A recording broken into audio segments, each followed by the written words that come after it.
Hey Lincoln friends, we're back today and we're going to make something new. I know we've been stuck at home and we haven't been able to go to the store to get new toys, and maybe you're sick of playing with the things that you already have. So we are going to show you how to make, we're going to call them critter crawlers today. And we really like making them because then you get to race against each other and see who can make their critter crawl the fastest.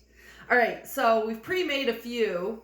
Anthony, if you want to come around and show everybody. This is kind of the shape that we're looking for. My fourth grade friends, we just got done before we had to leave making some origami.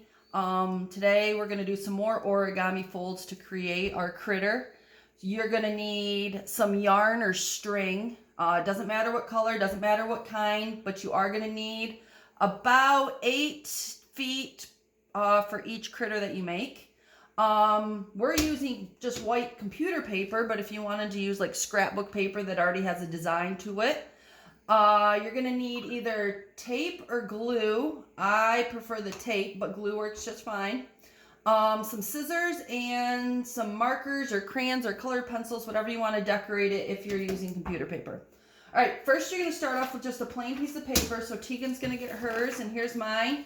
And we're going to walk you through the origami steps. They're a little bit tricky, so if you're one of our younger friends, get somebody a little bit older to help you out if you get stuck.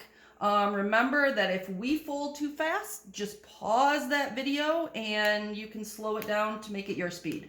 All right, we need to make a square, and right now we have a big rectangle. So our first step is going to be just to fold our paper in half. So we had our paper vertical, and we're going to fold it in half.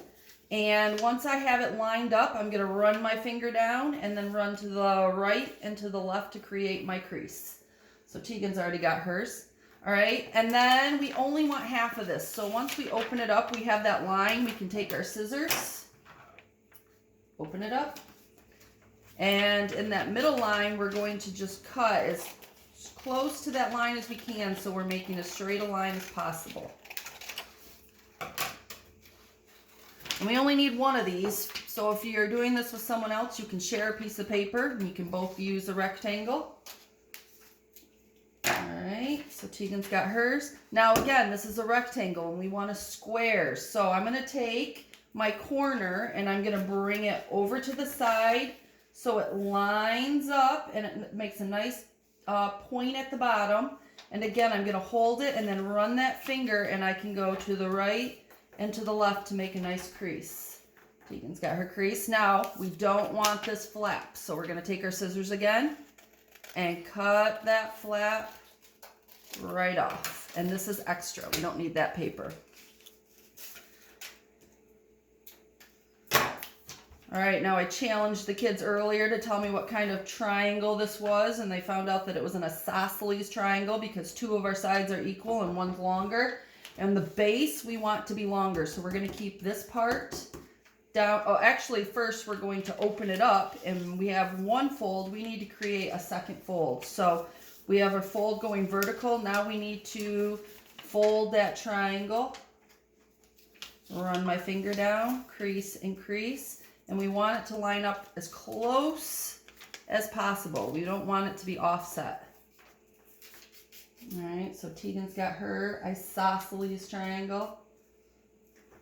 All right, again, the base of the isosceles triangle is longer, so we want that long side at the bottom, and we're going to take the corner, and we are going to, we have that fold line, we're going to bring the bottom, bring that corner right up to that top point, running our side right through that middle line, and then I always drag my finger down and slide to the left and to the right to create my crease.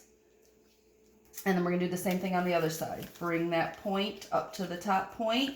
They should run right next to each other without overlapping. We don't want them to overlap. Okay? And make a nice tight crease. All right, so now we have like a diamond. We're going to take this top point and we're going to make the wings of our critter. So we are going to pull them. We don't want them to come down to this point. We want them to be diagonal. So I'm going to pull it down here, and I want it to, my fold to come right to this side, the side point. Okay, and I'm going to create this diagonal wing. It's kind of like folding a paper airplane. You're a paper airplane designer. You've got these folds down. All right, and then I want to do the same thing on the opposite side, and I want my folds kind of to line up. So again, I want to go to that point, and I want them to kind of line up because later on it'll make my wings on my critter look symmetrical or the same on both sides. Okay, Tegan's got hers, I've got mine. All right, now at the top we have 2 flaps of paper. We're going to take the top flap and we're going to bring it, but we don't want to go all the way down to our bottom point. We want to leave a little bit of space. So I'm bringing it to about right there, and I'm going to run my finger and on each side create that crease. But see how I left about 1 centimeter space between the bottom point and the one I just created? And then I'm going to take that top one and I'm going to do the exact same thing. I don't want it to come all the way to this point. I want to leave some space. We're layering it. So I should have a bottom layer, a middle layer, and a top layer that I can see. All right, now one last fold that we have to do. We're going to flip them over. And in the center, when we folded at the beginning, we had that fold line. We're going to take this side or this wing, and where it's that straight edge, I want to bring that straight edge so it lines up with that center fold. So I'm folding it over, and I kind of think this is the hardest fold because it's the most layers of paper. Bring it right over and put it on that middle line, and then I'm going to fold it down. And this is what's going to hold our string later on. Now I'm going to do the same thing on this side. So there's my straight edge. I'm bringing it over to that middle line, hold it there, and then with my other hand, create that fold. All right, and we have just created our critter. When we flap him over, or flip him over, he should look like this. All right, I have another example right here of a plain one. This is where your creative skills come into play. So you can use your markers or your colored pencils. I turned one into like a bird critter. I have one that just has designs on it, doesn't have a face or anything. I did another like alien guy. I don't know. Tegan created one over there. You can just leave them blank. You can color them a solid color. It's completely up to you. But you want to do your designs on it. And then once you have your designs, and I'll use my bird, okay, you are going to get your yarn. And again, I said you need about 8 feet of yarn. Doesn't have to be exact. So I'm just going to assume that my arm is about 2 feet. I'm going to grab my edge and just do 2, 4, 6, 8. Close enough. Cut it. Tegan get some. Oh, she's already got some, so I'll just use mine. All right, and then once you have your yarn,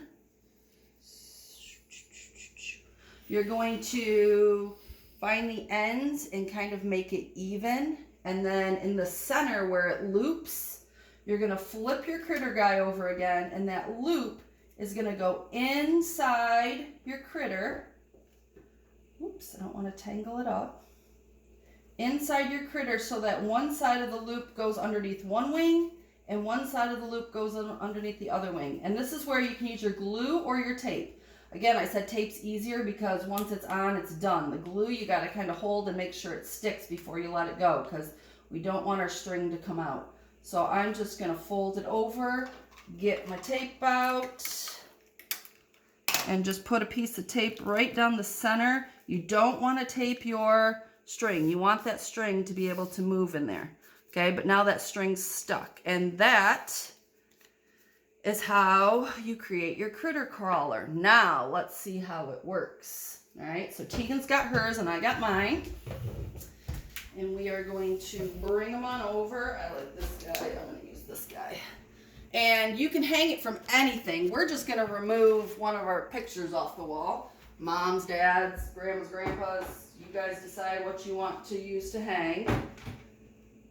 And we're just going to put our string over that, and we're sharing a string, so she's going to go one way, I'm going to go the other way, and we have to make them equal. Now this string's a little bit shorter than that string, so Tegan's going to bring hers up here, all right, and you're going to put one string in each hand, and to make them move, all you have to do is pull your string back and forth, left and right, and he kind of crawls up the string. How cool is that? When you want to try it again, you just pull them down your string. Pull them down your string. And again, it's just right, left, right, left, right, left. until you get the hang of getting them to move up that string or crawl up that string. And then in our house, like I said, we get competitive. So we start racing. So ready? On your mark, get set, go. Mine won. Oh, wow. That is our critter crawler.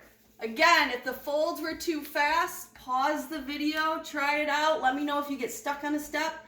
I'd love to see your critters crawl up your walls. See you soon. Bye.